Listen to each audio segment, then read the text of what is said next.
Hello everyone, তো আজকে আমাদের গন্তব্য ছিল কিন্তু ব্যারাকপুর স্টেশন।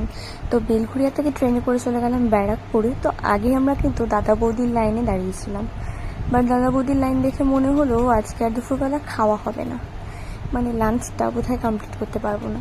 ঠিক তার জন্যই চলে গেলাম পাশে আর্সলানে। তো আর্সলানে গিয়েও তো মোটামুটি 1 ঘন্টার উপরে লাইনে দাঁড়াতে হয়েছিল। তো দাঁড়ানোর পর অবশেষে 5টার সময় আমাদের জিপ থেকে টলটলে করে রস পড়ার মতো কিছু খাবার চলে আসলো।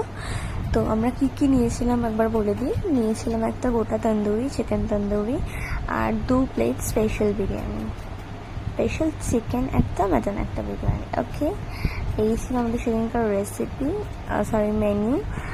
আর খেতে না অ্যাভারেজ কোয়ালিটি ছিল। আমি যদি বলো 10-এ, যদি মার্কস দেওয়ার কথা বলো তো আমি 10-এ 7-8 দিয়ে দেবো। তো তারপরে তো সুস্মিতা এইখানে ওই অ্যাঙ্গেল থেকে খাবারের ছবিগুলো তুলছিল, ইভেনও আমার ছবিও তুলছিল।